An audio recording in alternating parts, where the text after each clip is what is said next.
ஆண்டவரும் இரட்சகருமாகிய இயேசு கிறிஸ்துவின் நாமத்திலே வாழ்த்துகிறேன். இந்த நாளுக்குரிய வார்த்தையானது 1 கொரிந்தியர் 16 அதிகாரம் 9 அனுகூலமான பெரிய கதவு எனக்கு திறக்கப்பட்டது, விரோதம் செய்கிறவர்கள் அநேகராய் இருக்கிறார்கள். இது அப்போஸ்தலனாகிய பவுல் சொல்லுகிற ஒரு வார்த்தை.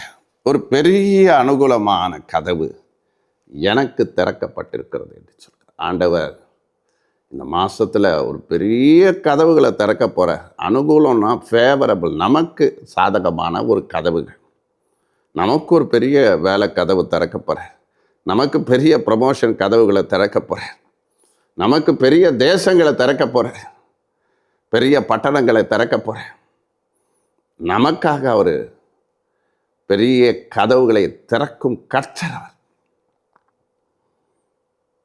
நல்ல வேலைகளை திறக்க போகிறார், நல்ல அலையன்ஸ் கூட திறக்க போகிறார், ஊழியத்தின் வாசல்களையும் நமக்காக திறக்க போகிறார்.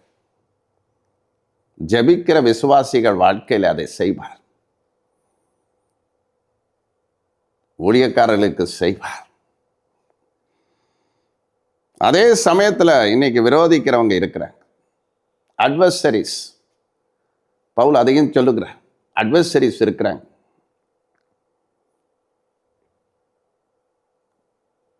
நமக்கு வர வேண்டிய உயர்வுகளை, நமக்கு வருகிற ஆசீர்வாதங்கள் ஆண்டவர் திறக்கும் பொழுது சத்துரு மூட பார்ப்பேன்.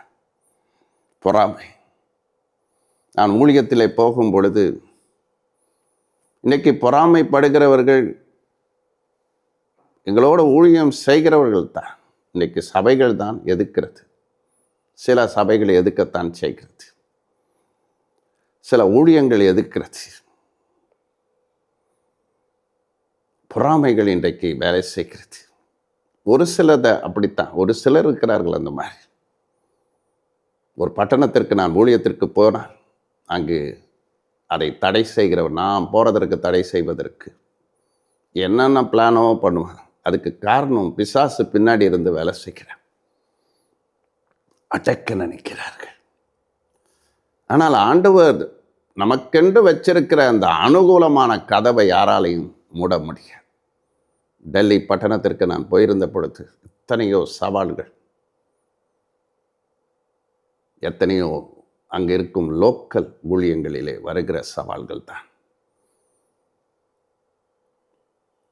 எந்த ஒரு ஜனங்களோ கர்த்தரை அறியாதவர்கள் தடை செய்வதில்லை, ஊழியம் செய்கிறவர்கள் தான் அதை செய்கிறார்கள். பொறாமைகள் உண்டு. ஆனால் இந்த பொறாமை ஒன்றும் செய்ய முடியாது. நம்மளை கொண்டு ஆண்டவர் செய்ய போகிற காரியம் பெரிய காரியம், பெரிய எழுப்புதல் காரியம். டெல்லி மினிஸ்ட்ரியில் எவ்வளவோ பேர் என்னென்னமோ பண்ணி பார்த்தேன். இன்று வரைக்கும் ஆண்டவர் திறந்தது தான், வழி வாசலை திறந்தது அவர் தான். அவர் என்னை கொண்டு என்ன செய்ய சித்தமாக இருக்கிறாரோ செய்வார். பெங்களூர்லேயும் அப்படித்தான். பெரிய பெரிய பட்டணங்களுக்கெல்லாம் நான் போகும்பொழுது ஆரம்பத்தில் நன்றாக ஆதரிப்பார்கள், அதன் பிறகு அடிக்கடி வருகிறான் என்று நினைப்பார்கள். எப்படியாவது அதுதான் பொறாமை. பொறாமை என்பது பிசாசுடைய வேலை. இன்றைக்கி ஆண்டவருடைய பிள்ளைகளுக்கு நிறைய பேருக்கு பொறாமை இருக்குது. திருமணம் ஒழுங்காயிடுச்சுன்னா பொறாமை, வேலை கிடச்சிச்சின்னா பொறாமை, நல்ல உத்தியோகத்தில் இருந்தால் பொறாமை, கார் வாங்கினா பொறாமை. எல்லாருக்குள்ளேயும் பொறாமைங்கிற ஒரு இது இருக்குது. பொறாமை இன்னைக்கு பயங்கரமாக வேலை செய்யுது. அது ஆதி காலத்தில் அந்த காயின்கிட்ட இருந்து ஆரம்பித்தது, சவுலுக்கிட்ட ஆரம்பித்தது. இன்னைக்கு யார் பொறாமைப்படுறாங்க? ஆண்டவருடைய பிள்ளைகளே பொறாமைப்படுறாங்க, அடுத்தவங்களை பார்த்து பொறாமைப்படுறாங்க. அன்பு தான் பெருசு. ஆனால் எந்த பொறாமையும் ஒன்றும் செய்ய முடியாது. ஆனால் நம்ம ஜாக்கிரதையாக இருக்கணும். பொறாமை கண்கள் அவங்கக்கிட்ட போயிட்டு நம்ம செய்திகளை சொல்லிக்கிட்டு இருக்கக்கூடாது, மறைஞ்சு வாழணும். ஆண்டவர் நம்மளை கொண்டு செய்ய போகிற காரியம் பெரிய காரியமாக இருக்கும், பலத்த காரியமாக இருக்கு. தடை செய்கிறவங்க ஒருத்தரும் தடை செய்ய முடியாது. அவங்க தடை பண்ணாங்கன்னா அவங்களுக்கு இருக்கிற வாசலை ஆண்டவர் மூடிடுவார்.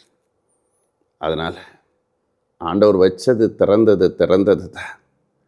அதை ஒருவனாலையும் பூட்ட முடியாது. யார் பூட்ட நினைச்சாலும் அதை ஒன்றும் செய்யவும் முடியாது. காரணம், ஆண்டவர் திறந்தது தான். அனுகூலமான வாசலை அவர் திறப்பார். கர்த்தர் உங்களோடு இருப்பார். பெரிய காரியங்களை உங்களை கொண்டு பலத்த காரியங்களை செய்வார். உங்களை கொண்டு அற்புதங்களை செய்வார். உங்களை கொண்டு அதிசயங்களை செய்வார். உங்களை கொண்டு மக்களுக்கு விடுதலையை கொடுப்பார். உங்களை கொண்டு பிரகாசிக்க பண்ணுவார். உங்களை கொண்டு மகிமையான காரியங்களை கர்த்தர் செய்வார். ஹல்லேலூயா. ஆண்டவர் உங்களோடு இருப்பார். God bless you.